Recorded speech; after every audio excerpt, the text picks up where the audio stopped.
Quisiera invitarles para que pudiéramos hacer una oración, pedirle a Dios nos ayude en esta mañana con la palabra. Vamos a estar hablando de Rahab, la ramera, un personaje del Antiguo Testamento, y quisiéramos rogar a Dios precisamente que Él nos ayude para recibir su palabra, para recibir el mensaje. Señor, te queremos agradecer.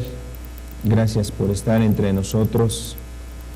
Queremos pedirte, Señor, que tu presencia permanezca, Señor, y continúe en medio de este lugar, Señor. Queremos, Padre amado, recibir de ti palabra. Queremos recibir de parte de ti, Señor amado, tu mensaje, Señor. Y queremos, Señor amado, que suplicarte que tu Espíritu, Señor, nos bendiga en esta mañana, Señor. Padre, háblanos hoy, Dios. Danos el entendimiento, danos la dirección, Padre, para recibir este mensaje. Padre, tú sabes la razón, el motivo por el cual estamos cada uno de los que hoy nos encontramos en este lugar, Señor. Queremos suplicarte que tú hables a cada uno de los presentes. Padre, en el nombre de Cristo Jesús, ayúdanos, Señor. Amén. Amén. Hemos estado hablando de algunos personajes que la Escritura nos deja mirar, algunas cualidades o inclusive algunas fallas o algunos errores que han tenido o algunos pecados que han cometido. Y cada uno de estos personajes tiene un propósito. El propósito es poder comprender o poder recibir precisamente una enseñanza a través de la vida de ellos. El día de hoy vamos a estar hablando acerca de Rahab. Es un personaje que nos habla la Escritura es una mujer que vivía en Jericó. Vamos a estar viendo algunas cosas de ella. Quisiera que pudiéramos comenzar leyendo una cita de la Escritura aquí en el libro de Josué, en el capítulo 2. Vamos a leer el versículo 1 y el versículo 2. Dice la Escritura: y Josué, hijo de Nun, envió desde Sitín 2 espías secretamente, diciéndoles: andad, reconoced la tierra y a Jericó. Y ellos fueron y entraron en casa de una ramera que se llamaba Rahab, y posaron allí. Versículo 2 dice: y fue dado aviso al rey de Jericó, diciendo: he aquí que hombres de los hijos de Israel han venido aquí esta noche para espiar la tierra. Vamos a leer solamente hasta ahí. En un momento más vamos a ver algunos otros textos de este capítulo, y quisiera abordar algunos antecedentes precisamente de esta historia. Nos habla de una ciudad llamada Jericó. En Jericó había una ciudad precisamente con este nombre, la ciudad de Jericó. Era conocida esta ciudad como la ciudad de las palmeras. Era una ciudad rodeada o donde había una gran cantidad de palmeras. Y la ciudad de Jericó era una ciudad que estaba amurallada. En la tierra de Canaán, distintas ciudades estaban en esa condición, amuralladas. Esta era la principal ciudad entrando o pasando, habiendo cruzado el río Jordán. Era la primera ciudad fortificada. Y en esa ciudad habitaba precisamente una mujer llamada Rahab. Pero aún antes de este pasaje, quiero yo hablar un poquito precisamente de dónde viene la tierra de Canaán o los cananeos, los habitantes de Canaán. Si nosotros nos ubicamos históricamente, este hecho es el primer comienzo, es el comienzo de las batallas que Israel iba a emprender para tomar posesión de la tierra de Canaán. ¿Y por qué Dios había escogido esta tierra, la tierra de Canaán? Vamos a ver algunos antecedentes para entender también la condición en la que vivía esta mujer llamada Rahab, o sea, su condición moral. No vivía en un lugar donde las personas realmente buscaran adorar a Dios con sinceridad. Había idolatría, había muchos pecados, había inmoralidad sexual, había mucha maldad en esas tierras de Canaán. Vamos a ver primeramente que recordemos que Canaán recibió este nombre porque los hombres que habitaban ahí eran descendientes de un personaje que la Biblia nos llama Cam. ¿Quién era Cam? Cam fue el hijo de Noé. Uno de los hijos de Noé. Tuvo 3 hijos Noé. Uno era Sem, otro era Jafet y el otro era Cam. Entonces, Cam es uno de los 3 hijos precisamente de Noé. Y bueno, dice la Escritura que de Sem vinieron muchos descendientes de Sem, y los descendientes de Cam fueron los que se localizaron o se ubicaron en aquella región que es precisamente la región que ahora se conoce como Palestina, como Jordania y toda esta región. Ahí es donde se asentó precisamente los hijos de Cam. ¿Qué más? Vamos a ver otro punto también de los antecedentes. Cam fue precisamente el padre de los cananeos. Otro punto más. De ahí venían todos los cananeos. También los cananeos reciben este nombre precisamente porque habitaban en esa región, en la región de Canaán. Ahorita vemos un mapa donde está esta región. Y Canaán era la tierra que Dios prometió a Abraham y a su descendencia. Entonces, esa tierra Dios se la había prometido a Abraham y a la descendencia de Abraham. La siguiente diapositiva, por favor. Este es un mapa más o menos de la tierra de Canaán. Todo lo que está en un tono verde es precisamente Canaán. Y esa región estaba habitada por los descendientes de Cam. Ahora, había varias tribus o varias poblaciones. Estaban ahí precisamente distintos personajes. Había ahí fereceos, había ahí hititas, etcétera, jebuseos, y todas esas tribus precisamente que habitaban en esta región. En la región de Canaán estaba precisamente una ciudad conocida como Jericó, que era una de las ciudades más importantes en esa tierra, y otras ciudades también importantes.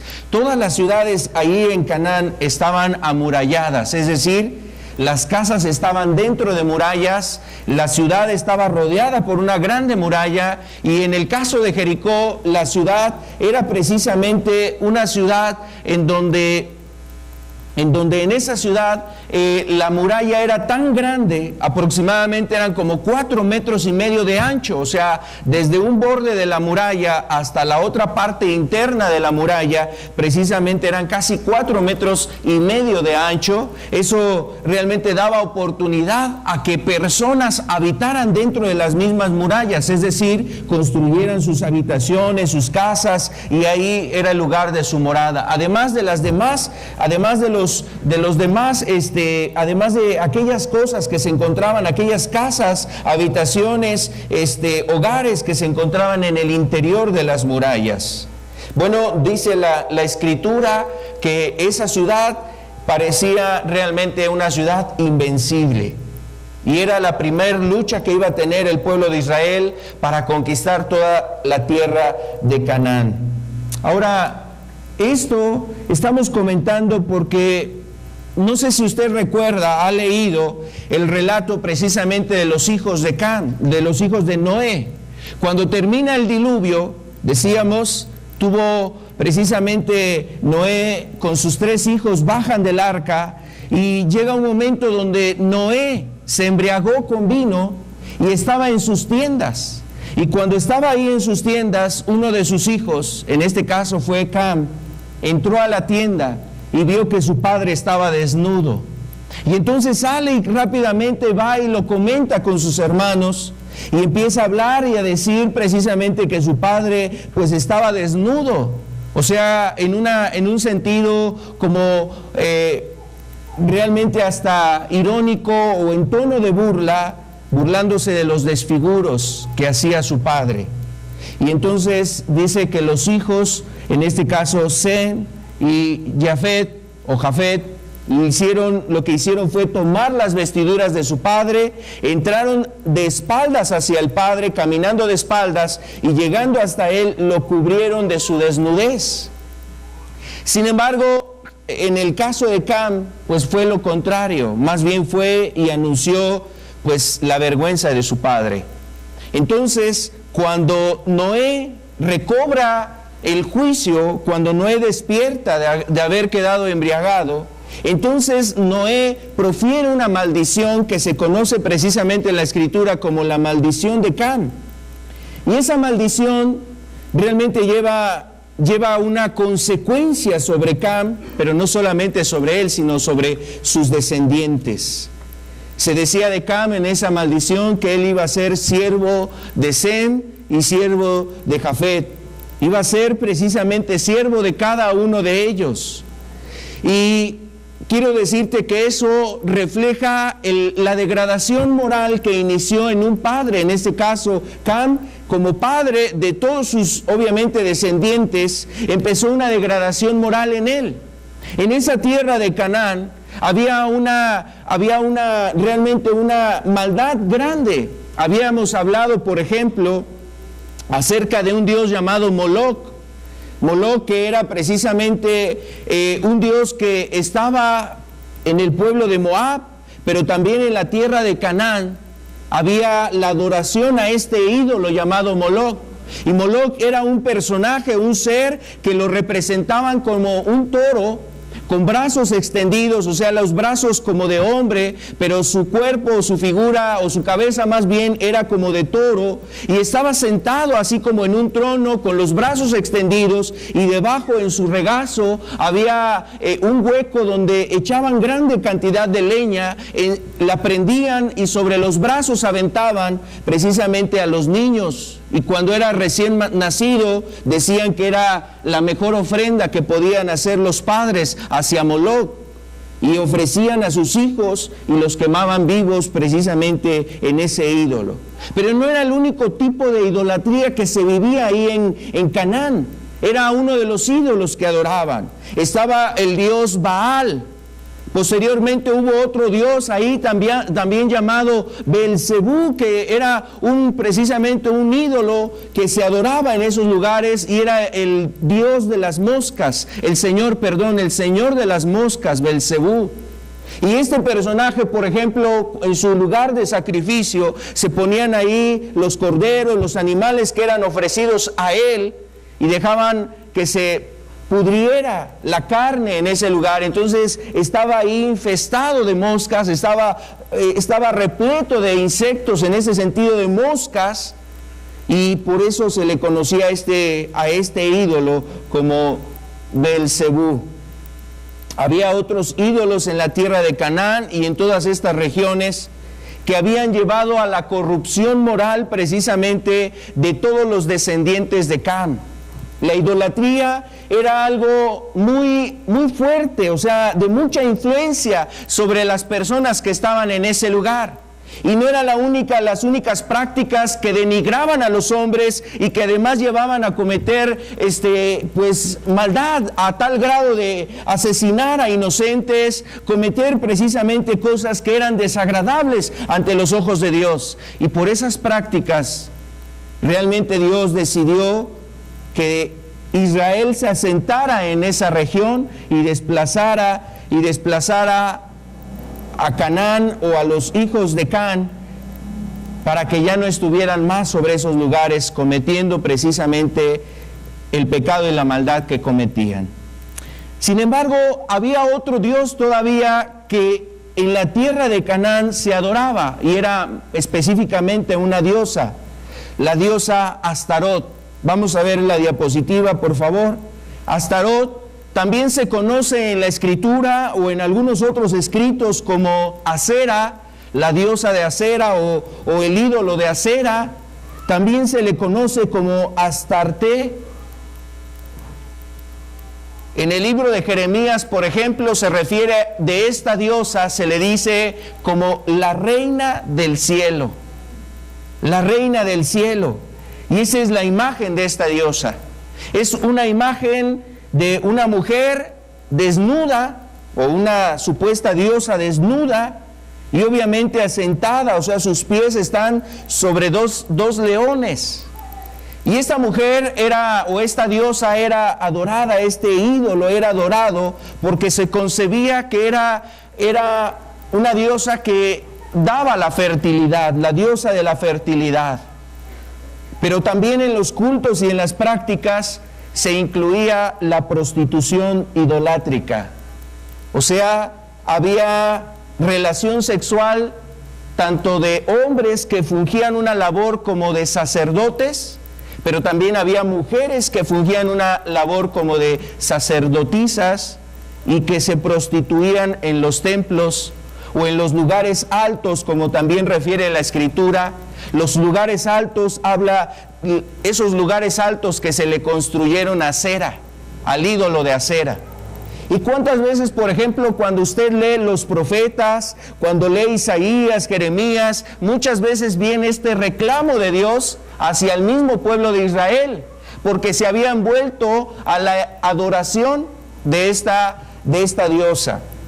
Algunos comentaristas inclusive dicen que aquel evento en el libro de Éxodo, cuando el pueblo de Israel estaba viendo que Moisés se tardaba en regresar, construyen una imagen, un becerro, y posteriormente se da otro evento donde el pueblo de Israel empezó a coquetear. En el libro de Números empieza a coquetear precisamente con los pueblos que estaban alrededor. Y entonces dice que las madianitas empezaron a incitar al pueblo de Israel a adorar a sus ídolos, a adorar a sus imágenes, y precisamente una de los dioses que adoraban también los madianitas era Acera.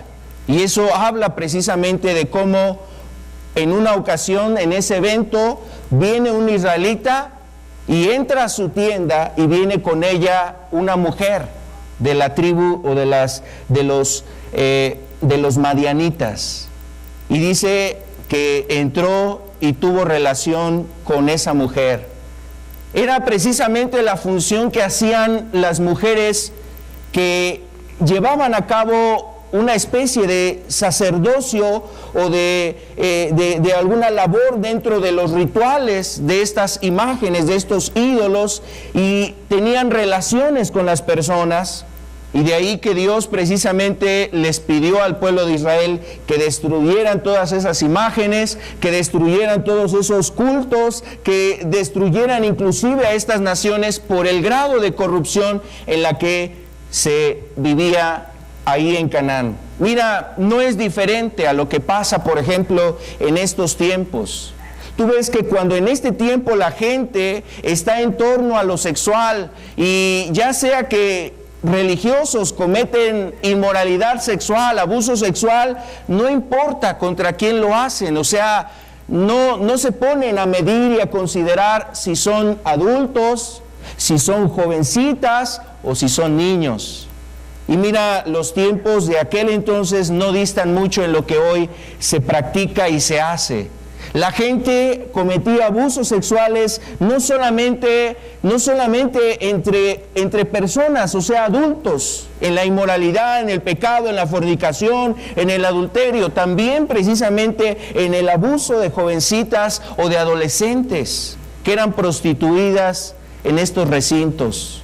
Por ejemplo, en la actualidad, en la India sigue habiendo lugares donde a las niñas o a donde las adolescentes, a las jóvenes, se les prostituye dentro de ciertos recintos, y muchas veces es en contra de su propia voluntad. Pero piensan que están sirviendo a Dios, piensan que es ganar un honor en sus ideas, un honor en su manera precisamente de querer de agradar a los dioses o de agradar a sus imágenes. En Canaán, la corrupción precisamente en ese sentido estaba a ese nivel. Había lugares donde se adoraba a Astarot o a Sera o a este personaje, a este ídolo de toda aquella región. Inclusive también era una diosa adorada precisamente por los fenicios y era más conocida como Asera con los fenicios.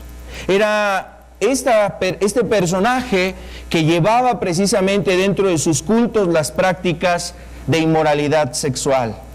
Ahora, regresando al relato, todo esto es interesante considerarlo, porque estamos hablando de la conquista de una ciudad que se encontraba influenciada por toda esta cultura idolátrica o toda esta influencia idolátrica sobre los dioses falsos y aún sobre la adopción de ciertas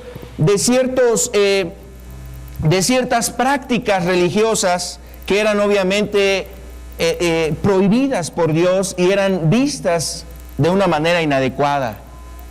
Entonces, en esta ciudad de Jericó, era precisamente la ciudad donde también se adoraba a este tipo de deidades o de ídolos, de ídolos en la tierra de Canaán. Vamos a regresar al pasaje en Josué capítulo 2, el versículo 1, porque nos dice algo aquí importante. Hablar de este personaje, hablar de Rahab, podemos nosotros entender que es hablar también de la gracia de Dios, o mirar en la vida de Rahab la gracia de parte de Dios para ella. Leemos nuevamente el capítulo 2, verso 1, dice: Josué, hijo de Nun, envió desde Simit 2 espías secretamente diciendo: andad, reconoced la tierra y a Jericó. Y ellos fueron y entraron en casa de una ramera que se llamaba Rahab y posaron allí. Entraron en la casa de una mujer y dice el nombre de esta mujer era Rahab. Esta mujer no era cualquier mujer, era una ramera.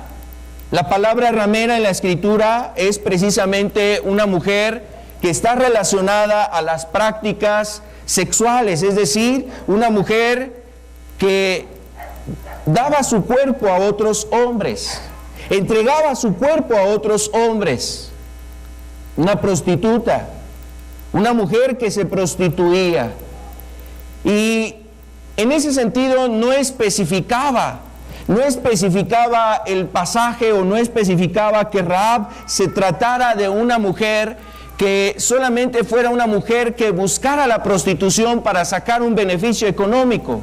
Muchas veces estaba realmente asociada la prostitución con el hecho de querer precisamente ofrecer una especie de sacrificio o de ofrenda en base a esa práctica sexual. Ahora, cuando los espías que envía Josué a esa tierra, los envió. Pero este pasaje nos da un panorama de algo que Dios quería hacer en la vida de Rahab, como es algo que Dios quiere hacer con muchas personas que están cargadas de pecado en este tiempo. Este pasaje refleja la esperanza que iba acercándose a la vida de Rahab. En la vida de Rahab había una esperanza que ella quizás no alcanzaba a entender hasta dónde iba a alcanzar misericordia y gracia en su vida. Pero el pasaje y el relato nos deja ver cosas muy importantes que ella pudo ser sensible para alcanzar la salvación. Recuerda que este evento es el inicio de las batallas de Israel en la tierra de Canaán para conquistar y destruir esa tierra. Y aún antes de que el mismo pueblo de Israel ingresara a Canaán, Dios le dijo a Josué, le dijo a Moisés y le dijo a todo el pueblo: desde hoy voy a poner el temor vuestro en todas estas naciones. Todos estos pueblos van a tener miedo de ustedes. Antes de que ellos cruzaran el río Jordán para tomar a conquistar aquella tierra, Dios les dijo: voy a poner el temor de ustedes en todas estas naciones. Y quiero decirte que ese temor realmente ya estaba en todo el pueblo de Canaán, en toda la tierra de Canaán estaba el temor del Dios de Israel, y también de Israel como el pueblo que Dios había librado de una manera milagrosa de allá de la tierra de Egipto. Y los había traído a esta tierra para tomarla. Eso ya no era un secreto. Ya no era un secreto ahí en la tierra de Canaán, de que Israel estaba regresando precisamente a Canaán para tomarla en posesión. Ya no era un secreto, y en todas las ciudades de Canaán conocían que Israel se estaba acercando, y había miedo, había temor y había precisamente incertidumbre en muchas de las personas de Canaán. Quiero enfocar precisamente el mensaje a ver la salvación de Rahab. ¿Sabes por qué? Porque a través de esta historia también podemos nosotros ver, podemos observar la gracia de parte de Dios con aquellas personas que se arrepienten, con aquellas personas que creen verdaderamente en Dios. ¿Sabes? Aquí en la historia de Rahab podemos encontrar el Evangelio en el Antiguo Testamento.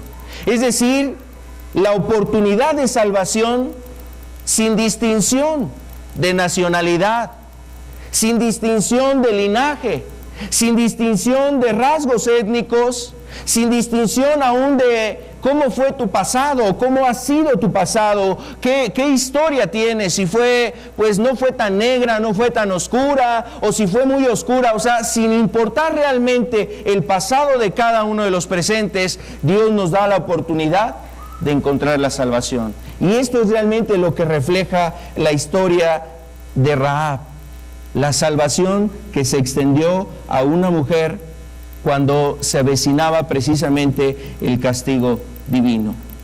Vamos a ver primeramente cómo se da la esperanza, o cómo es que se acerca esta esperanza de salvación a la vida de Rahab. La historia nos dice, este relato nos dice que estos hombres tenían una misión, los dos espías tenían una misión: ir y reconocer aquella tierra y mirar sus ciudades, cómo podía ser atacada, invadida, cómo podía ser tomada toda esa tierra de Canaán. Y la primer ciudad que tenían en puerta era precisamente la ciudad de Jericó. Jericó estaba a unos cuantos kilómetros al cruce precisamente del Jordán, unos 12 kilómetros, alrededor de 10 kilómetros estaba Jericó después de haber cruzado precisamente el Jordán. Y cuando estos espías llegan a aquella región, entran a la ciudad precisamente de Jericó. Las puertas de Jericó estaban abiertas de día, pero en las noches se cerraban las puertas de esa ciudad, de tal manera que en la noche ya nadie podía entrar ni salir de la misma ciudad. Y estos hombres llegan de día a esa ciudad, entran y miran todas las cosas que hay en el interior, sus murallas. Pero sabes, como aconteció en el mismo relato precisamente que estudiábamos o veíamos en el caso de Ruth, cuando Ruth llega a espigar y llega a recoger trigo, no fue casualidad que llegó al campo de Booz. En este caso, los espías, no es casualidad que llegaron con esta mujer. Llegaron a la casa de una ramera. Llegaron al lugar donde vivía Rahab. Y aquí es donde se acerca precisamente la esperanza, o la esperanza de salvación para esta mujer. Bueno, la realidad es que en muchos relatos, como en como el de Ruth, vemos que no es casualidad que Jesús se acerque a la vida de una persona. Por ejemplo, Jesús era necesario pasar por Samaria y se encontró a una mujer llamada precisamente o conocida en la Escritura como la Samaritana. En otro pasaje Jesús nos dice la Escritura que Jesús fue al otro lado del lago y llegó a la región de Gadara, y ahí se topó con un hombre llamado el Gadareno. Le era necesario llegar a aquel lugar. Era necesario que pasara del otro lado para encontrarse con ese hombre. Entonces vemos que no era casualidad. Seguramente Dios dirigió a estos hombres y los puso con la persona indicada para que se mostrase la salvación a la vida de esta mujer. Entonces, este relato empieza hablándonos solamente de que los hombres llegan a la casa de esta mujer, pero no era coincidencia, no era casualidad. Dios no obra por casualidad, Dios no obra a manera de coincidencia, Dios siempre tiene un propósito. Como Dios ha tenido precisamente un propósito para que tú estés en este lugar. Dios ha tenido un propósito, sea que venga es la primera vez que vienes a este lugar o ya de tiempo has venido a este lugar, eso refleja, manifiesta el propósito que Dios tiene para tu vida. No es obra de una casualidad. Si tú permaneces en este lugar, aún a pesar de esas dificultades que has tenido, de desánimos, de luchas, de pruebas, de obstáculos, dificultades, etcétera, no es casualidad que hasta este día estés precisamente todavía luchando, esforzándote por querer oír, conocer, aprender de Dios, recibir de Dios. Eso no es casualidad. La verdad es que no es gracias. No es gracias a nosotros, es gracias a la obra de Dios y a su misericordia, es gracias a que Él tiene compasión. Y quiero decirte, muchas veces vemos en la Escritura que cuando Dios pone sus ojos en una persona, mira, Dios no la suelta, Dios no la deja. Dios, bien dice la Escritura, nos lo describe, aquel que empieza la obra, la quiere llevar hasta su término. Y Dios, cuando empieza algo contigo, quiere llevarlo a su culminación, a salvación, quiere llevarlo a glorificar su nombre en tu vida. Ahora, en el relato de Rahab, precisamente no era casualidad que Dios llegara a través de estos hombres, viniera el mensaje a la vida de esta mujer. Ahora, hay algunos datos también muy importantes que podemos analizar. Esta esperanza de salvación en Rahab era necesaria que se le presentara a esta mujer. ¿Sabes por qué? Porque era una mujer cargada de muchos pecados. Era una mujer cargada de muchos pecados. Era una mujer que, recuerda, veíamos un contexto. Era una mujer que quizás tenía religión. Adoraba a su ídolo, tenía una fe. Quizás era una mujer respetada aún hasta en los mismos habitantes de Canaán. Esas personas eran consideradas con grados de honor. Y mira, qué contraste tan grande. En el mundo, para el mundo, la persona que comete el pecado, la persona que anda en la maldad, en la iniquidad, o sea, es alguien como si fuese digno de ser imitado. Una persona consagrada, una persona rendida, entregada, que está precisamente dispuesta a hacer cosas y que es reconocida en el mundo como un grado de honor. Ese es en el asunto del mundo, esa es la perspectiva del mundo. Pero cuando el hombre se acerca a Dios, se da cuenta que su vida está cargada de muchos pecados. Y por todos sus pecados o por los pecados que ha cometido, no es digno de estar en la presencia de Dios. Y es un contraste muy importante que a veces la gente no entiende, que a veces la persona no quiere reconocer, porque mira, en el mundo te aplauden el que tú seas un adúltero. En el mundo te aplauden y a los jóvenes les aplauden que anden de relación en relación y que anden en la fornicación y de maldad. A los jóvenes se les aplaude eso. Es motivo de orgullo. Es como si se ganaran una presea, como si se ganaran un reconocimiento, como si fueran ganando medallas a su honor por haber cometido pecado y maldad. El que más majaderías dice es el que a lo mejor lo consideran en estima y dicen, este es mi amigo, este sí es valiente. Y mira, en el mundo esa es la forma en cómo se recompensa la maldad. pero en las cosas de Dios es totalmente lo contrario, porque lo que allá afuera puede ser digno de honra, de gloria para tu vida, delante de Dios es basura. Delante de Dios es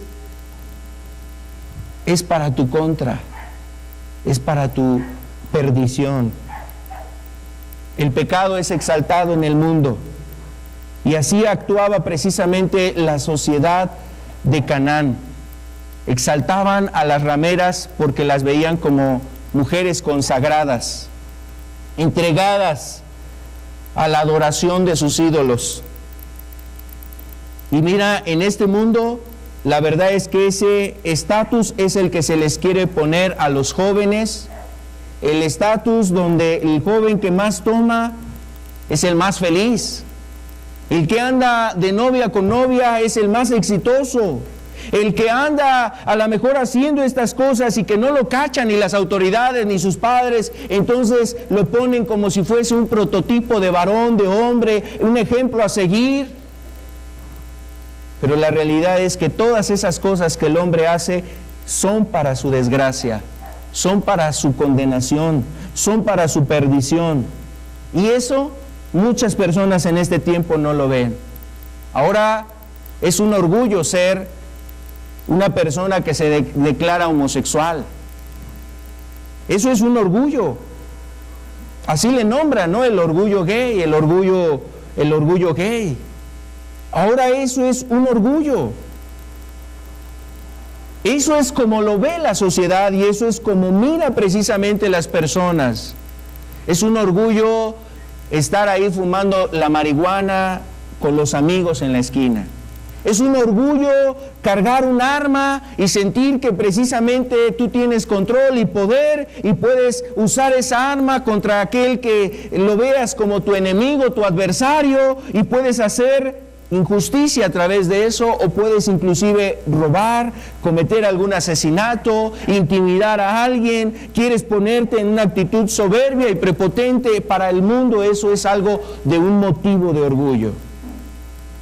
Ir con tu camioneta y estar escuchando ahí unos corridos y polarizar tus vidrios y a lo mejor sentir que eres parte de las personas que andan en el mundo de la maldad, de la droga y de todas esas cosas, la gente lo ve como un orgullo eso. Ser un hombre que tienes a tu esposa, pero pues también tienes por allá en la oficina, allá en otros lugares, tienes ahí unas aventuras y muchas veces, mira, no tan distantes, a veces hasta con los mismos parientes, con la concuña, a veces hasta con la cuñada, y andas ahí con ese tipo de aventuras y la gente allá en el mundo siente que eso es un motivo de orgullo. El pecado se exalta en la sociedad. En la sociedad precisamente de Canaán se exaltaba el pecado. Y sabes, para algunos eso les daba como ese sentimiento de sentirse reconocidos y honorables ante la sociedad. Pero cuando vienen las cosas a la realidad, todo eso que parecía ser motivo de orgullo se convierte en una grande carga, o sea, en una pesada carga. ¿Y sabes por qué? Porque los pecados pesan en el alma del hombre. Y esos pecados, el hombre no se puede librar de los pecados, ni teniendo la religión que tenga, ni moralizándose un poquito en su vida y reformándose y a lo mejor yéndose al cuarto, quinto paso, yéndose a un encuentro y a un posencuentro, yéndose a los encuentros que quiera, pero no entregando su vida a Dios, ni siendo limpiado con la sangre de Cristo en su vida, la persona no se logra quitar de esa carga pesada que lleva sobre su alma.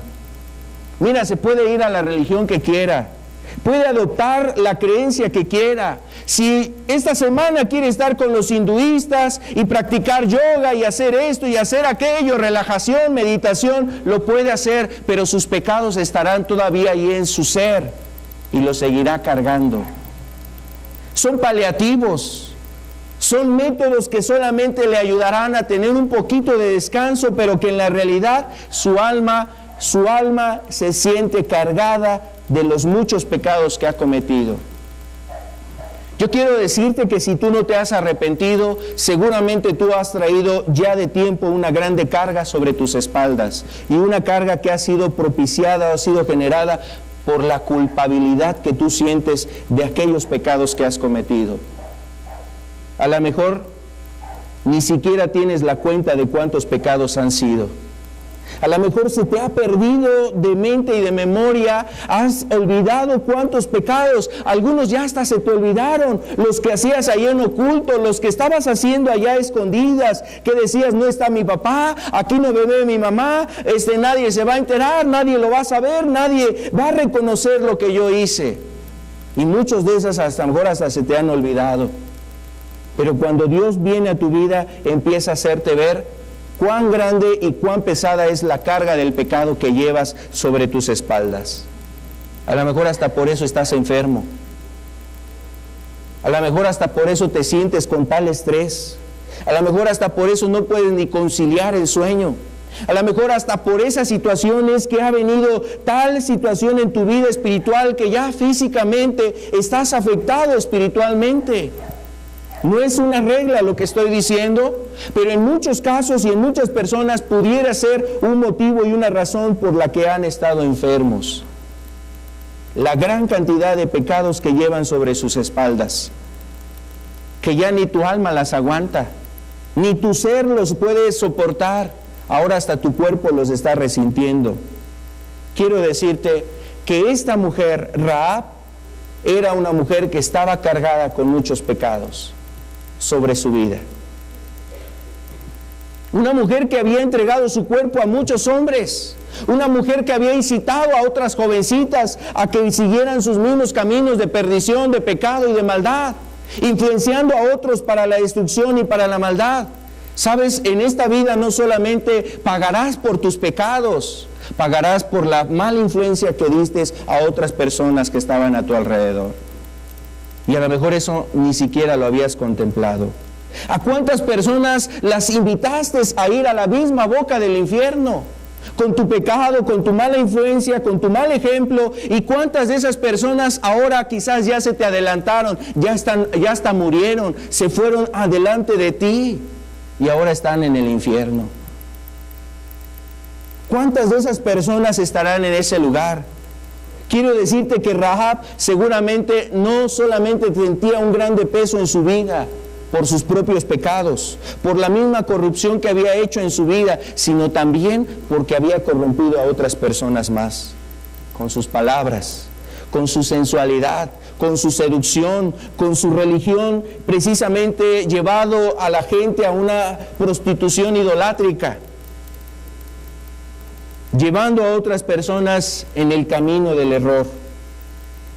No solamente ella iba en ese camino ancho, a otras les ayudó a entrar, a otros les hizo que se adelantaran en ese camino para llegar hasta el final del camino, que es la muerte. Mira lo que dice aquí Romanos. Vamos a ver una cita de Romanos capítulo 1, verso 28. Como ellos no aprobaron tener en cuenta a Dios, Dios los entregó a una mente reprobada para hacer cosas que no convienen, estando atestados de toda injusticia, fornicación, perversidad, avaricia, maldad, llenos de envidia, homicidios, contiendas, engaños, malignidades, murmuradores, detractores, aborrecedores de Dios, injuriosos, soberbios, altivos, inventores de los males, desobedientes a los padres, necios, desleales, sin afecto natural, implacables, sin misericordia, quienes habiendo entendido el juicio de Dios, que los que practican tales cosas son dignos de muerte, no solo las hacen, sino que también se complacen con los que las practican. Este texto de Romanos habla el grado de corrupción en la que se puede encontrar una sociedad que abraza todos estos pecados, que los legitimiza o que los legaliza, que los ve como prácticas normales. Prácticas que así vive esta sociedad, es que así son, así es la cultura del mexicano. Es que estas cosas se han permitido. Y mira, estas cosas que refiere aquí el libro de Romanos son muchas de las cosas en las que vive nuestra sociedad. Yo no sé si en alguna de ellas tú te identificas. ¿Hay alguna práctica de estas que hemos leído en la que tú te identificas? Quiero decirte que esas prácticas obviamente no te están llevando a Dios, ni te llevarán ni te acercarán a Dios. Si eres desobediente a los padres, si eres una persona que corres tras la fornicación, si hay murmuración en tu vida, si vas tras la avaricia, si lo que hay ahí en tu corazón es envidia, hay ahí contiendas en tu corazón hacia tu prójimo, al esposo, al vecino, a fulano, a sultano, en tu corazón tienes enemistad contra alguien, si ahí en tu corazón ya has asesinado a las personas a las que les tienes odio, rencor y a las que tienes resentimiento, quiero decirte que eso no te está acercando a Dios. Y mira, aquí nos podemos decir en México que somos un país religioso, un país que somos católicos, o un país que son evangélicos, o mira, es que ya están despertando las personas a Cristo y se están entregando, y hay muchos hermanos y hay muchos cristianos aquí en México. Pero mira, si estas prácticas continúan en medio de esta sociedad, sean católicos, evangélicos, sean autodenominados cristianos, la verdad es que no estamos acercándonos a Dios. Más bien estamos colmando la copa de la indignación de Dios. Estamos cada día agregándole más y más y más a esa copa que un día se va a desbordar y va a ser precisamente que el castigo de Dios venga sobre esta tierra. Que el castigo de Dios venga sobre esta tierra. La Escritura deja ver cómo Dios ha tenido que enviar castigos sobre las naciones cuando estas naciones han hecho caso omiso al llamado de parte de Dios.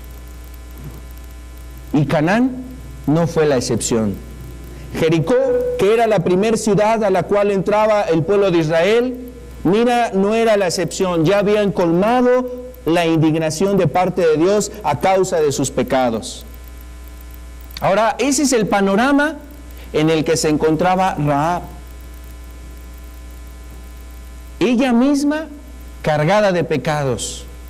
Su sociedad, sus padres, sus hermanos, sus vecinos, los amigos que tenía ahí en Jericó, todos estaban cargados de múltiples pecados en sus vidas. Unos codiciosos, otros mentirosos, otros avaros, otros fornicarios, otros adúlteros, otros que tenían homicidio ahí en su corazón, otros llenos de odio y de resentimiento. Era una sociedad cargada de pecado.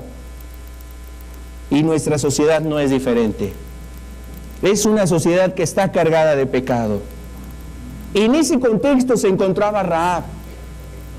Además de esto, quiero decirte que cuando llegan estos hombres a la casa de Rahab, recuerdan, no era casualidad. En ese encuentro que tuvo esta mujer con estos hombres, seguramente ella misma empezó a intimar y a hablar y a reconocer el miedo y el temor que ya había en esta ciudad, porque sabían que el Dios de Israel iba a venir contra ellos. ¿Sabes qué estaba aconteciendo? Había una visita especial y ella no fue indiferente a la visita de los mensajeros. Ella reconoció la visita de los mensajeros. Estos mensajeros que habían venido no por casualidad, sino porque Dios había compadecido de esta mujer. La Escritura dice que Dios vino a salvar y a rescatar lo que se había perdido. Que donde abunda el pecado, Dios quiere manifestar su abundante gracia, sobreabunda su gracia. Y para esta ciudad de Jericó había esperanza para esta mujer que podía encontrar la oportunidad de salvación. Vamos a ver qué se da en esta plática entre la mujer Rahab y los espías que habían llegado a este lugar. Vamos a ver el verso 3 del capítulo 2 de Josué. Entonces el rey de Jericó envió a decir a Rahab: saca a los hombres que han venido a ti y han entrado a tu casa, porque han venido para espiar toda la tierra.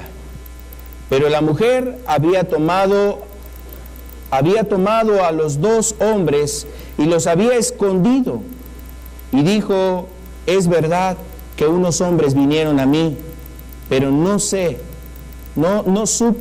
de dónde eran. Y cuando ella iba a cerrar la puerta, y cuando se iba a cerrar la puerta, siendo ya oscuro, esos hombres se salieron, y no sé a dónde han ido. Seguidlos aprisa, y los alcanzaréis. El verso 6, mas ella los había hecho subir al terrado, y los había escondido entre los manojos de lino que tenía puestos en el terrado.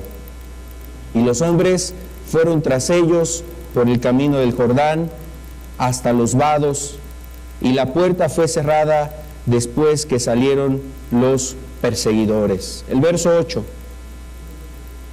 Antes que ellos se durmiesen, ella subió al terrado y les dijo: sé que Jehová os ha dado esta tierra, porque el temor de vosotros ha caído sobre nosotros, y nosotros los moradores del país, y todos los moradores del país ya han desmayado por causa de vosotros. Sé que Jehová os ha dado esta tierra, porque el temor de vosotros ha caído sobre nosotros, y todos los moradores del país ya han desmayado a causa de vosotros. ¿Sabes? Lo que nos deja ver esta parte, el verso 9, es que esta mujer tenía una convicción. Veía el peligro que se avecinaba.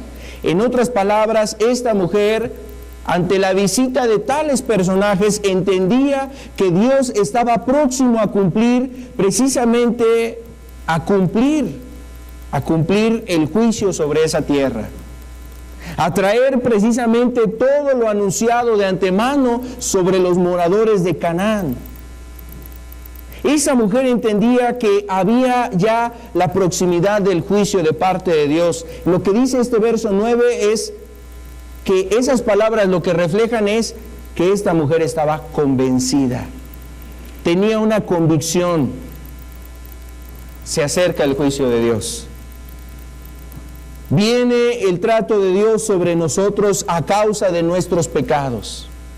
Y mira, recuerdo yo las palabras de Josué cuando él fue uno de los 12 espías que entró a aquella ciudad, aquella tierra de Canaán. Cuando él espió esa tierra, ¿sabes él qué decía?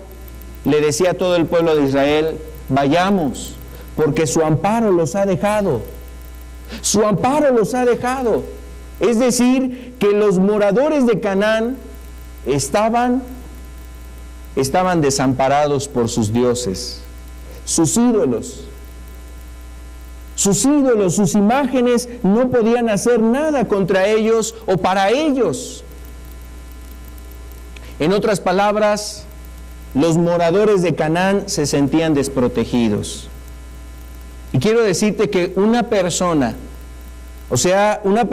cuando está convencida del pecado, cuando Dios ha convencido su vida de pecado, así se siente desprotegido. Se siente como que ya no hay murallas a su alrededor, y aunque tenga esas murallas todavía en pie, de nada van a servir estas murallas. ¿Quién me va a hacer escapar del castigo de parte de Dios sobre mi vida? Esta mujer sabía que en cualquier momento Dios iba a destruir esas tierras, iba a destruir esas ciudades, iba a destruir esas murallas. Esta mujer se sentía desprotegida. ¿Y sabes? Es que realmente así estamos delante de Dios. ¿Qué puede traer protección a tu vida? ¿Tu dinero?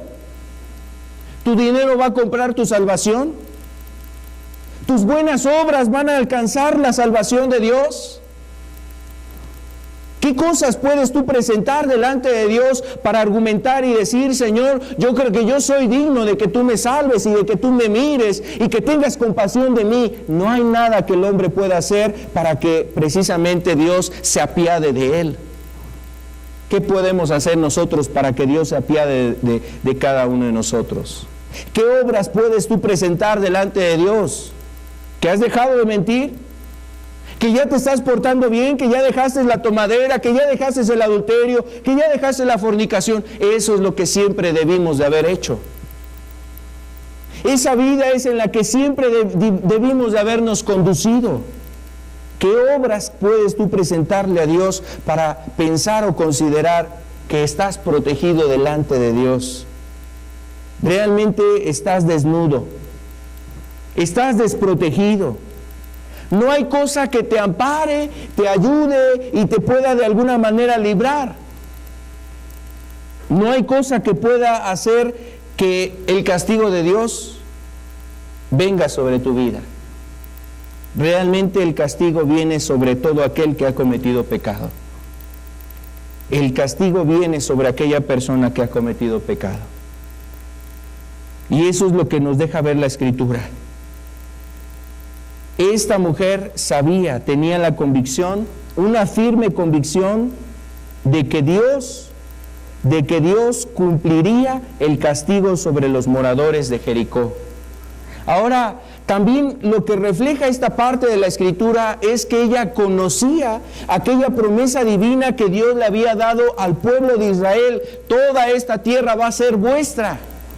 Va a ser de ustedes, la van a tomar en posesión. Yo voy a estar con ustedes, ustedes no van a ir solos. Yo voy a hacer frente, yo voy a pelear por ustedes y yo voy a destruir a todas estas naciones que están delante de cada uno de ustedes.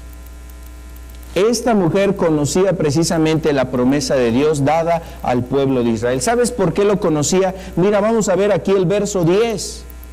El verso 10 todavía ella sigue hablando con los espías y ella les dice, porque hemos oído, o sea, ella tenía conocimiento que Jehová hizo secar las aguas del Mar Rojo delante de vosotros cuando salisteis de Egipto.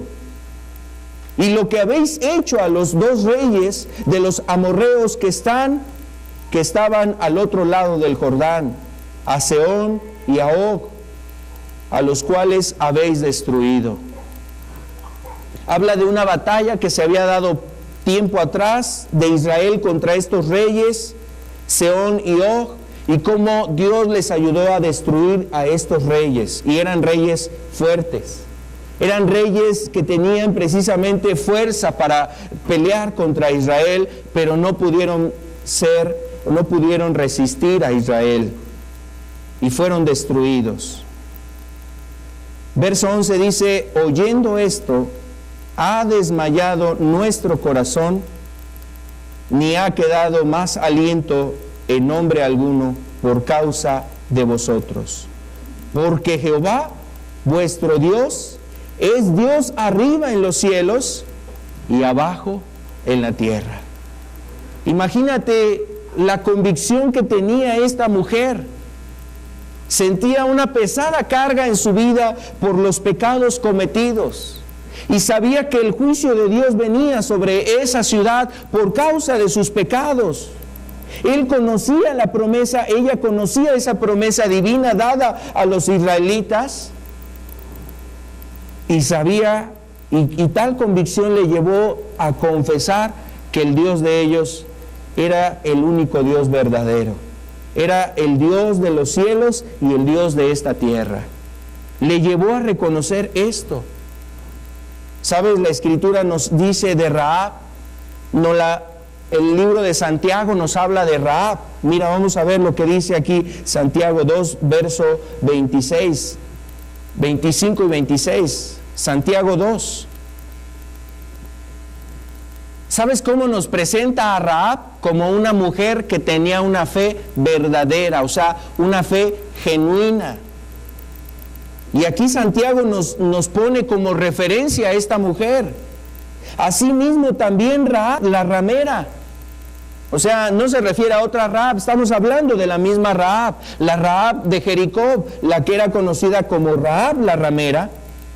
Dice asimismo también Rahab la ramera, ¿no fue justificada por obras cuando recibió a los mensajeros y los envió por otro camino? Porque como el cuerpo sin espíritu está muerto, así también la fe sin obras está muerta. En este pasaje, Santiago nos está hablando de una fe genuina, de una fe verdadera. En este pasaje es donde se encuentra aquel texto que es muy conocido, donde dice Santiago que si alguno tiene fe pero no tiene obras, su fe es ¿qué? Su fe es muerta. Y dice ese pasaje, en ese mismo pasaje Santiago dice que los demonios también creen y tiemblan. O sea, si podemos decir en este sentido, todos podríamos decir que tenemos fe.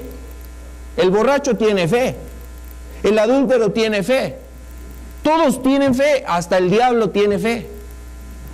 Hasta el diablo tiene una fe, pero no es la fe que salva, no es la fe que agrada a Dios, no es la fe que lleva precisamente al hombre a la salvación. Es una fe a medias, es una fe donde el hombre a sí mismo también se condena por esa fe, porque creyendo en Dios, sabiendo que Dios es justo, sabiendo que Dios es un ser que va a traer juicio, el hombre no se arrepiente. O como en el caso de los demonios, saben que Dios tiene un infierno y que ha creado el infierno, pero ya no pueden hacer ellos, o sea, ellos no pueden arrepentirse para poder librar el infierno. No hacen algo contrario, o sea, no hay algo contrario en ellos. Y así hay personas que en este mundo pueden decir, yo tengo una gran fe, hermano, pero tu fe no te lleva a actuar. Como en el caso de Rahab, la fe que ella tenía le llevó a actuar, a hacer algo. Yo no me quiero perder. Yo no me quiero perder. Yo sé que viene el juicio de Dios sobre esta ciudad, la ciudad de Jericó, y Dios está próximo a entregar toda esta tierra a los israelitas y nos van a destruir. Seguramente esto es a causa de nuestros pecados. Ella estaba realmente convencida de que tenía una grande carga de pecados sobre sus espaldas y que obviamente por eso venía el Dios de los israelitas, a destruir toda esa tierra llena de pecado. Pero su fe la llevó a actuar, a buscar o querer encontrar de parte de Dios misericordia, y amparó o cubrió o protegió precisamente a estos espías, los albergó, los escondió, les dijo, espérense aquí hasta que se vayan los que les persiguen y entonces yo los voy a ayudar a escapar de aquí. Los hizo descender por una de las ventanas. Los hizo descender por una de las ventanas y les dijo, váyanse hacia cierto lugar, esténse allá durante tantos días y después regresarán al lugar de donde vinieron. Y sabes, les dio precisamente para que ellos pudieran escapar. Ahora, esta mujer tenía una fe que estaba basada también en buscar o en actuar, en tomar participación de la salvación, de poder encontrar salvación. Quiero decirte que eso refleja la sinceridad de la fe. Cuando una persona escucha el mensaje de Dios y además se dispone a hacerlo, se dispone a guardar la palabra, a obedecer la palabra. Y mira, seguramente para este tiempo, algunos de los presentes que Dios te ha mostrado cosas en tu vida. Si tú quieres que tu fe siga creciendo y si tú quieres que tu fe vaya más, lo que necesitas es hacer lo que Dios ya te ha mostrado. Necesitas llevar a cabo aquellas cosas que Dios te ha mostrado. ¿Qué cosas ha hablado Dios en tu vida? ¿Qué cosas te ha ministrado Dios en tu ser? Tienes que buscar a Dios con mayor intensidad, tienes que cortar con ciertas cosas, tienes que abandonar esas prácticas que te están destruyendo, esos pecados a los cuales has estado atado por determinado tiempo, tienes que cortar con esas cosas. No te tardes en obedecer a Dios. No te tardes precisamente en hacer aquellas cosas que Dios te está mostrando, que Dios te ha hablado. No te tardes, porque entre más te tardas, más trabajo te cuesta, lo ves más difícil, le ves muchas dificultades, hay más excusas, hay más peros, hay más argumentos, hay más engaños, hay más sutileza del diablo, hay más seducción, hay más atracción de parte de Satanás a que busques eso. Y te hace mirar y vas a decir, oye, mira, ya no vas a hacer esto, te vas a aburrir. Mira, ya no vas a poder salir. Mira, ya no vas a poder estar con los amigos. Ya no vas a poder hacer esto, aquello. Y te empieza a dar todo un panorama donde empieza a venir en tu ser una tristeza por todo lo que tienes que dejar. Y te pasa como el joven rico, que mirando lo que tenías que dejar, te entra la tristeza, te gobierna la tristeza y mejor decides ya no ir con Cristo. Y mejor tomas la decisión, no, pues es que esto está mejor. Es que sí es cierto, ¿cómo lo voy a dejar? Es que es verdad, ¿cómo voy a abandonar estas cosas? Y mira, ahí ya ganó el diablo terreno en tu corazón y en tu mente. Ya le das más peso a lo material que a lo eterno. Le das más peso a lo de este mundo que a lo divino, a lo celestial, a las cosas de Dios. Le das más peso a la carne, a lo sensual, al pecado, a los placeres, a los deleites del mundo. Le das más peso a eso que a la obra del Espíritu en tu vida. Tiene más peso lo de este mundo en tu ser que lo espiritual. ¿Sabes a causa de qué ha sido eso? De que no has sido obediente a lo que Dios te ha dicho. Una fe sincera y una fe firme o genuina se mide o se observa en base a esos frutos que tú vas dando de acorde a lo que Dios te va enseñando. Si Dios te ha pedido que te arrepientas, no lo dejes para el otro año, no lo dejes para el otro verano, no lo dejes para el próximo invierno. No lo dejes para las siguientes vacaciones. No lo dejes para la próxima reunión. No lo dejes para un retiro. No lo dejes para que haya en aquel momento, cuando haya una reunión especial, ahí me entrego a Dios, ahí me consagro a Dios, ahí me rindo a Dios. No lo dejes para después. Si Dios te está llamando hoy, si Dios te ha estado buscando, si Dios se ha acercado a tu vida, es más, seguramente hasta Dios te ha hablado a través de un sueño. Dios te ha estado otra vez hablando a través de situaciones y circunstancias que ha estado pasando en tu casa, en tu vida, alguna situación en tu vida que empieza a generar cierta sensación o cierto despertamiento a lo espiritual. Si Dios ha estado cercano a ti, ¿por qué posponerlo? ¿Por qué dejarlo? ¿Por qué pensar que vendrá otro tiempo mejor? El tiempo de tu salvación, el tiempo de la gracia de Dios es hoy, es en este día. Y tú necesitas actuar, necesitas levantarte y actuar. Esta mujer Rahab se dio cuenta que era el día de su visitación. Entendió en esa supremacía, es decir, entendió que el Dios de Israel estaba por encima de todos sus ídolos. Se sentía desprotegida porque su religión no le daba consuelo, no la llenaba, porque su vida religiosa, con toda su consagración, con la vida de placeres que llevaba, realmente no era la mujer más feliz sobre la tierra. Al contrario, era la mujer más desdichada, la mujer más llena precisamente de angustia, de miedos, de temores, y que había en su interior un profundo vacío que nada estaba llenando. Nada estaba llenando ese vacío. Y quiero decirte, por eso reconoció su necesidad de ampararse ante el Dios de Israel, al Dios verdadero. Por eso confiesa y declara ella, porque Jehová vuestro Dios es Dios arriba en los cielos y abajo en la tierra. Entonces viene otro punto en la salvación de esta mujer. Rahab creyó en una grande promesa. Había una grande promesa y ella creyó esa grande promesa. Vamos a ver aquí lo que dice el libro de Josué, capítulo 2, verso 12. Dice, del verso 12 al 13, dice: os ruego pues ahora que me juréis por Jehová, que como he hecho misericordia con vosotros, así la haréis vosotros con la casa de mi padre, de lo cual me daréis una señal segura, y que salvaréis la vida a mi padre y a mi madre, a mis hermanos y hermanas, y a todo lo que es suyo, y que libraréis nuestra vida de la muerte. Esta era su petición. Esta era su petición.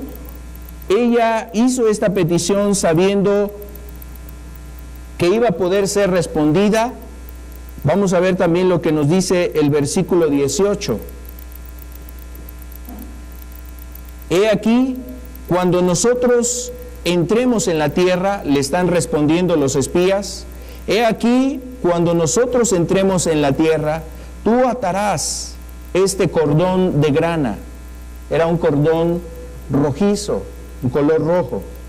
Atarás este cordón de grana a la ventana por la cual nos descolgaste, y reunirás en tu casa a tu padre y a tu madre, a tus hermanos y a toda la familia de tu padre. Cualquiera que saliere fuera de las puertas de tu casa, su sangre será sobre su cabeza, y nosotros sin culpa.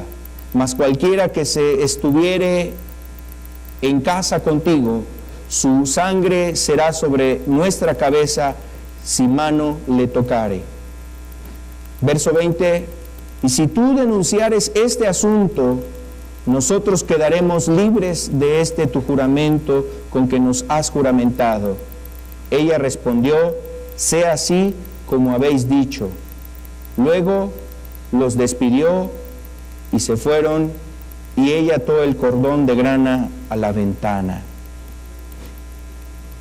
Ella le fue dada una promesa y creyó esta promesa, la promesa de que iba a alcanzar misericordia. Pero esta promesa estaba acompañada precisamente de su petición, es decir, para alcanzar la promesa ella tuvo que hacer una petición, lo que leíamos del verso 12 al 13.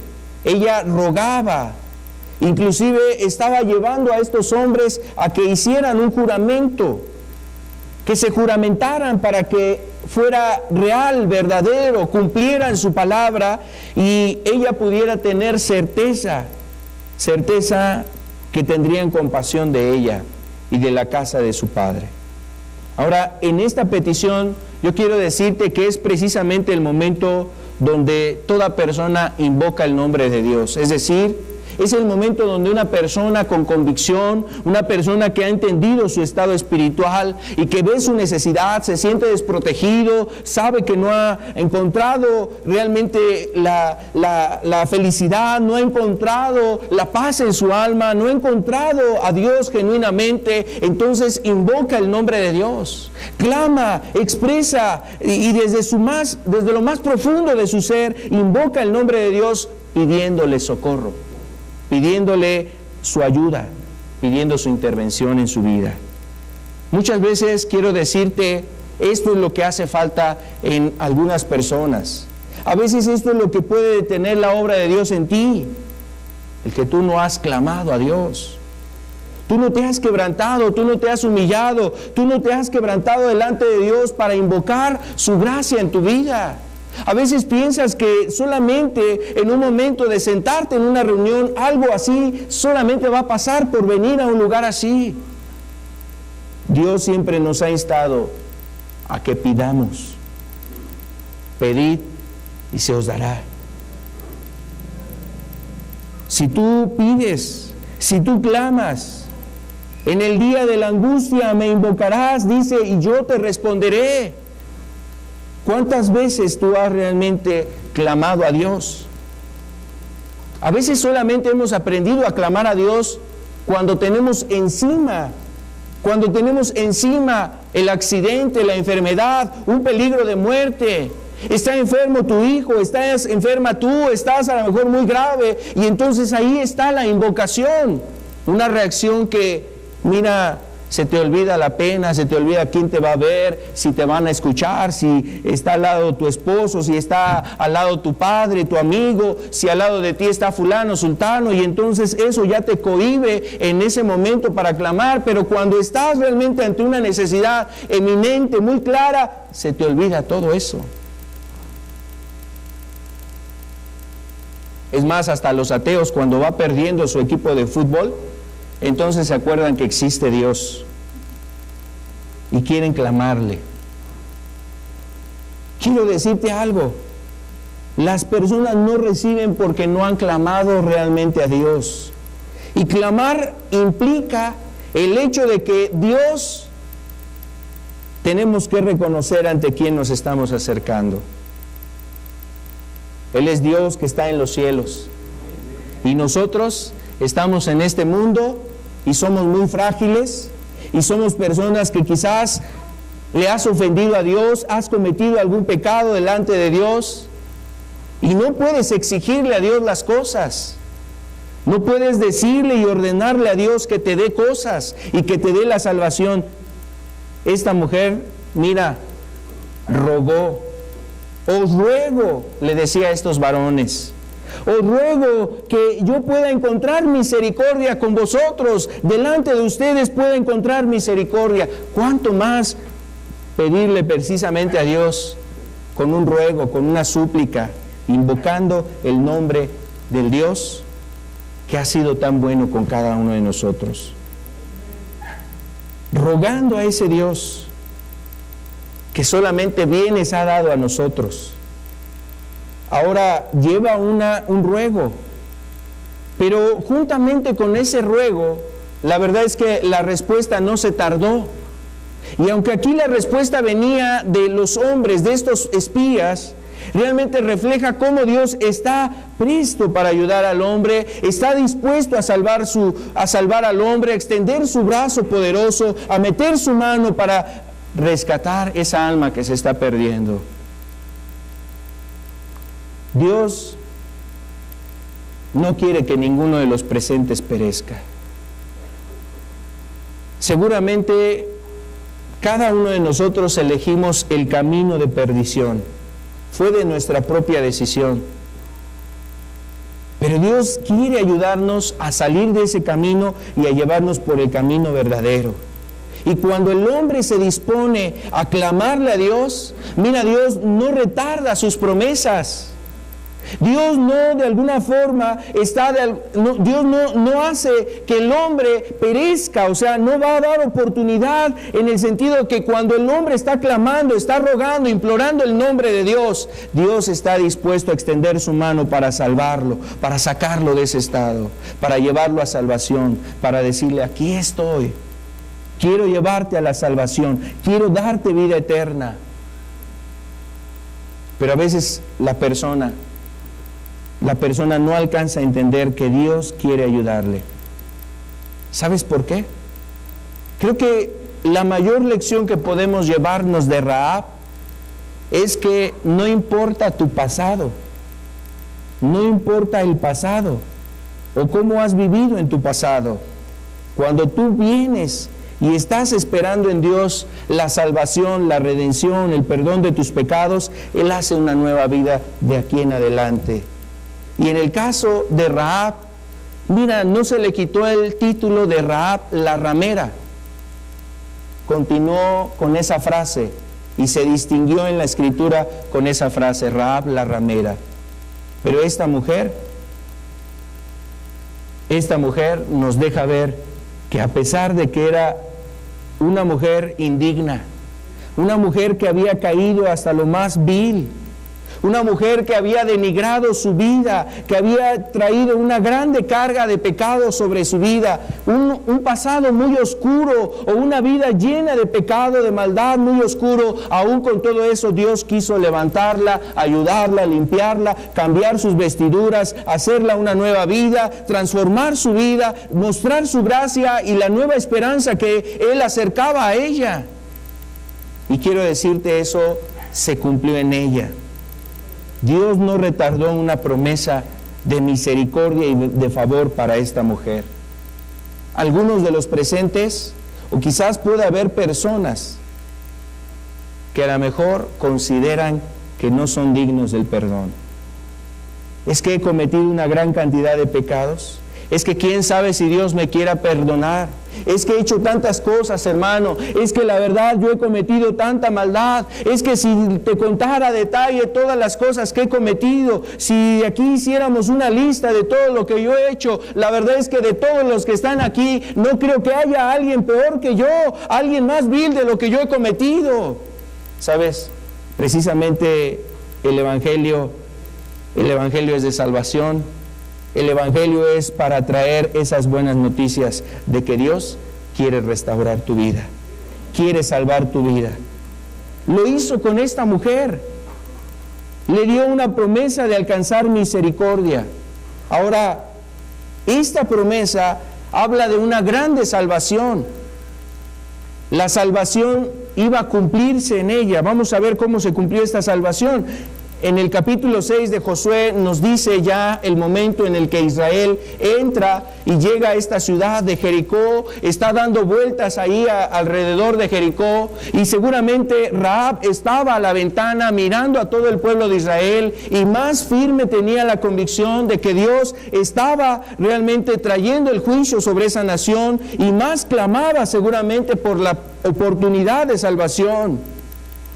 Rahab miró cómo Israel cada día daba una vuelta alrededor de Jericó. Pasaba un día y se dio una vuelta. El segundo día, otra vuelta. El tercer día, otra vuelta. Y en el séptimo día no se dio una vuelta, se dieron 7 vueltas alrededor de Jericó. Y en la séptima vuelta entonces el pueblo de Israel empieza a gritar, los sacerdotes tocaron los sofares, las bocinas muy fuertes, un sonido estremecedor, y todo el pueblo de Israel gritó y esos muros se tambalearon.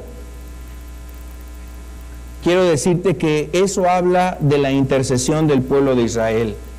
Eso habla de la intercesión de la iglesia. La iglesia pidiendo por la obra de Dios, y entonces las murallas, los muros, todas aquellas cosas que son obstáculos empiezan a derribarse cuando hay un pueblo que clama, cuando hay una iglesia que está invocando el nombre de su Dios, pidiendo la victoria, pidiendo que Dios glorifique su nombre en medio de la abominación, en medio del pecado, en medio de una corrupción terrible. Y sabes, eso se cumplió en aquella ocasión. En el capítulo 6, el verso 33 dice, el verso 23 dice aquí: y los espías entraron y sacaron a Rahab, a su padre, a su madre, a sus hermanos y todo lo que era suyo, y también sacaron a toda su parentela y lo pusieron fuera del campamento de Israel. El verso 24: y consumieron con fuego la ciudad y todo lo que en ella había. Solamente pusieron en el tesoro de la casa de Jehová la plata, el oro, los utensilios de bronce y de hierro. Mas Josué salvó la vida de Rahab, la ramera, y a la casa de su padre, y a todo lo que ella tenía, y habitó ella entre los israelitas hasta hoy. Dice: por cuanto escondió a los mensajeros que Josué había enviado a reconocer a Jericó. ¿Sabes de qué nos está hablando aquí? La grande salvación que esta mujer había llegado a ella. Cuando Israel entra y toma posesión de toda esa ciudad, identificaron cuál era la casa de Rahab y se llevaron a todos los que estaban ahí en esa casa, les perdonaron la vida, pero todos los demás perecieron. Esa ciudad fue quemada a fuego y fue destruida. Y sabes, fue una ciudad precisamente que quedó en la ruina, para no levantarse. Ahora, eso era una expresión de la salvación de Dios sobre esta mujer. Dios cumplió la promesa de salvación en ella.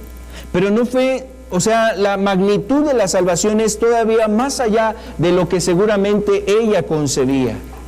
Ella seguramente solamente pensaba en su condición, es decir, ella cargaba una gran cantidad de pecados y esperaba la misericordia en su vida. Abogó por sus padres, abogó por su familia. Pero mira, eso no garantizaba que Dios iba a salvarlos a ellos. Porque la salvación es personal.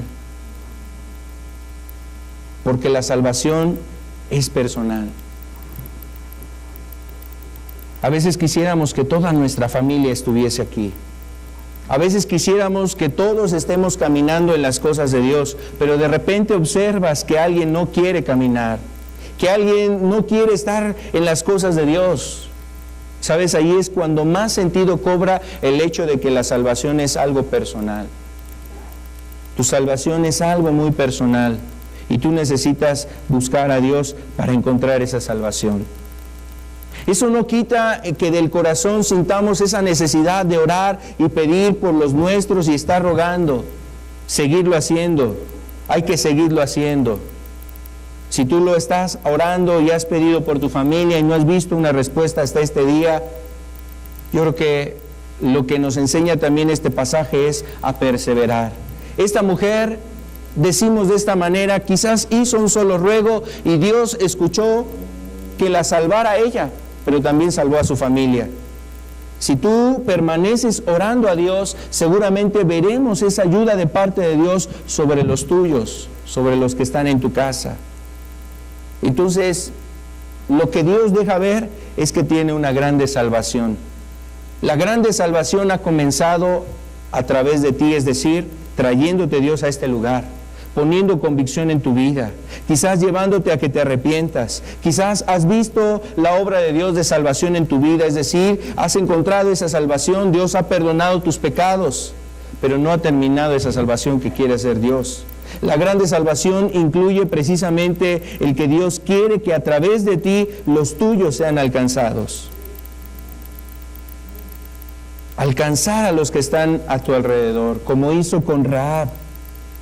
Le ayudó a ella y además se acordó de su padre, de su madre, de sus hermanos y de todos los parientes que estaban con ella en su casa, y a todos los salvó.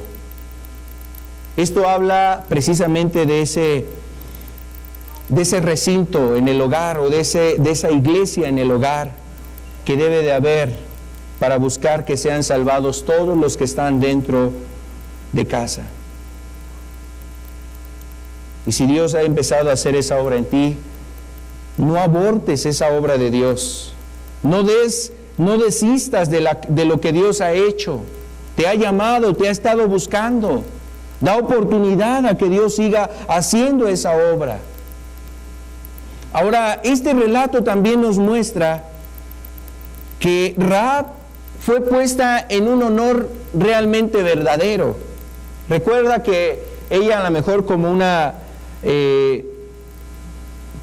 mujer que participaba en un rito, en un culto,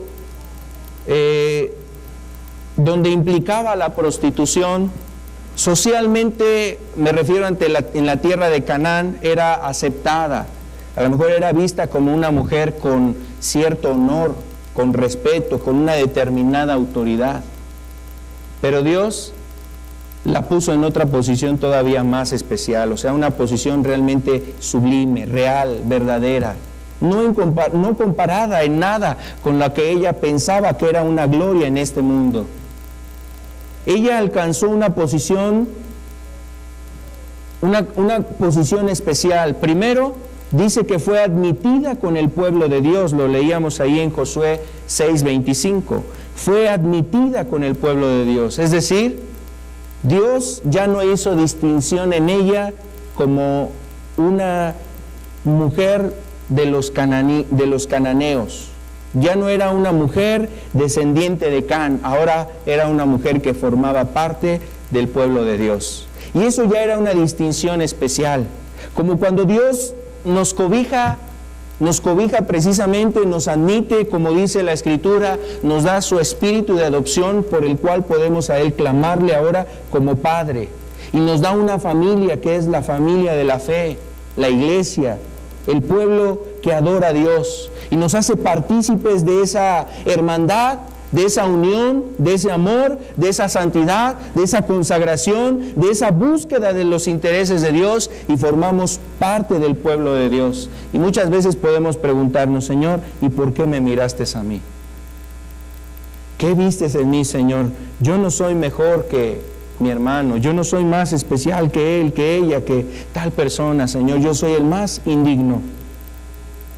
Pero precisamente en eso consiste la gracia de Dios, que Él es el que nos otorga la posición, no nosotros nos la damos a nosotros mismos, Él nos la da y nos da la oportunidad de ser parte de su pueblo. Esa es la primer posición distinguida que le dio Dios a esta mujer, a Rahab. También vino una posición muy especial para esta mujer. Cuando hemos hablado de algunas mujeres en la Escritura, personajes bíblicos, y recuerda usted, por ejemplo, de Ruth, es conocida como Ruth la Moabita, y recordamos de quién venía Ruth. Ruth venía de los descendientes de Moab. Moab era el hijo de Lot, que Lot había tenido con su propia hija. Lo vil y menospreciado vio Dios para avergonzar a lo fuerte, a lo sabio, y tomó a Ruth para ponerla en el linaje, en la línea de los antecesores, de los ancestros del Señor Jesucristo.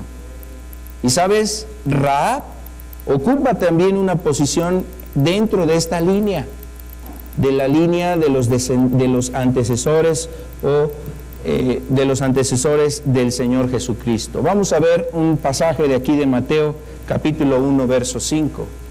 En este libro de Mateo nos habla de los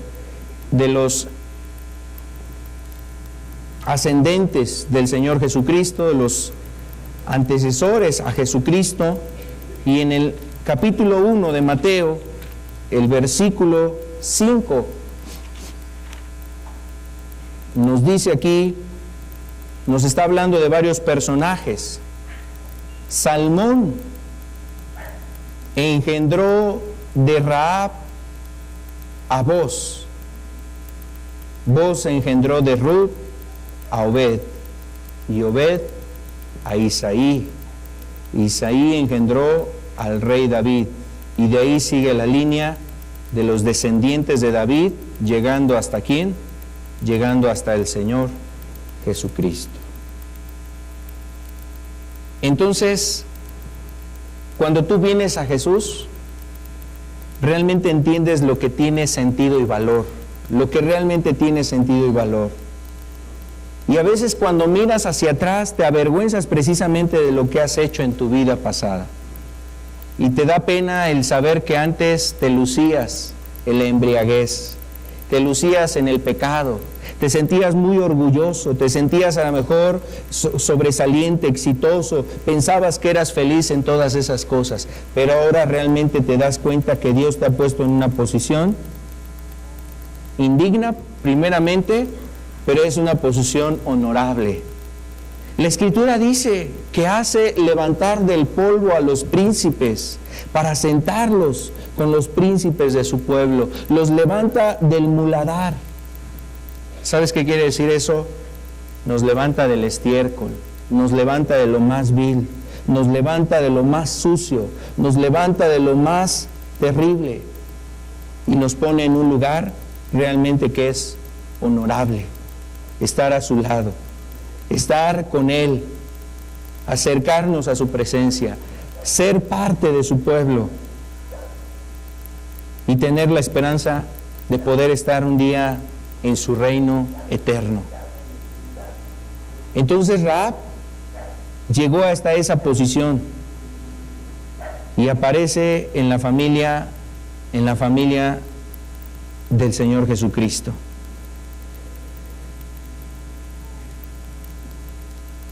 Rahab fue salvada por una genuina fe. En esto podemos concluir. Rahab fue salvada por una genuina fe. El libro de Hebreos 11:31 nos dice precisamente de esta mujer.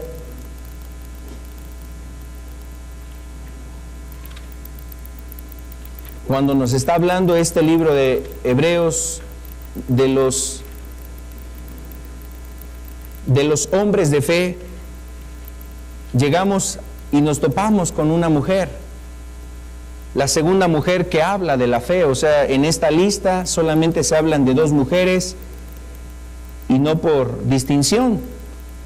Alguna razón había para darnos esto, pero solamente se cita a Sara y solamente se citó a Rahab, diciéndonos de Rahab que es precisamente una de las mujeres que por su fe alcanzó salvación. Verso 31 dice: pero por la fe Rahab, la ramera, no pereció juntamente con los desobedientes, habiendo recibido a los espías en paz.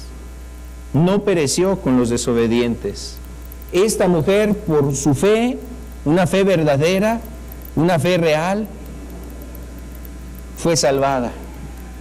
Ahora, también esto nos deja ver que esta mujer,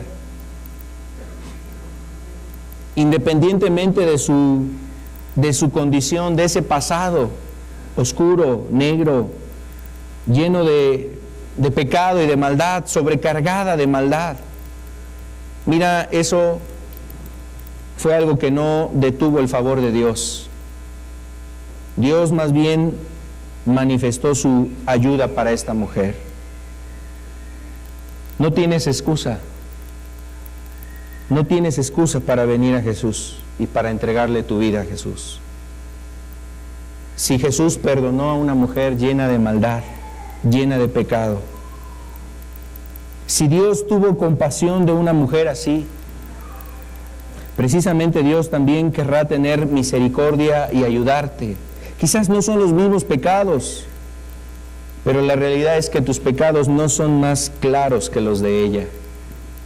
Siguen estando precisamente en la misma condición de necesidad de que sean perdonados.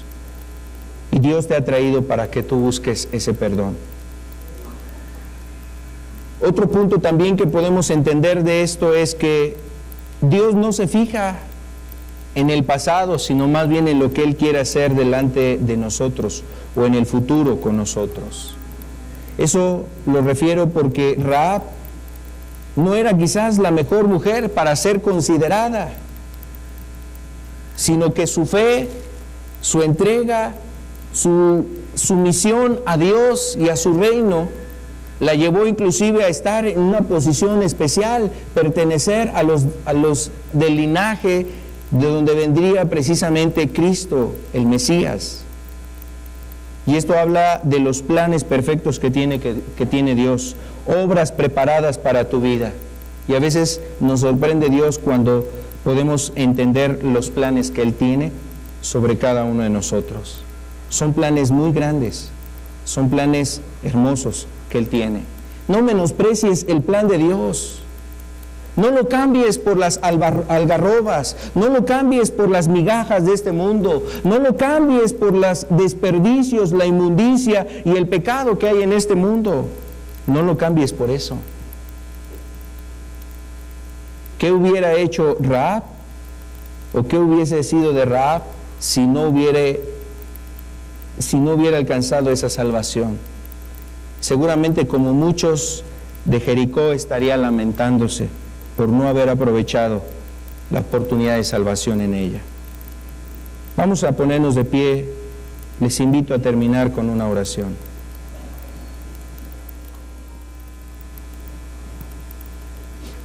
Aquellas cosas que Dios te ha mostrado, no te tardes en obedecer a Dios, en hacer aquello que Él te ha pedido. No es casualidad que permanezcas en este lugar, no es casualidad que hayas llegado a este lugar. Sigue buscando tu salvación y aún la salvación de los que están a tu alrededor, los que están en tu hogar, en tu casa. Sigue clamando a Dios, rogándole, y aún mira las promesas que Dios tiene.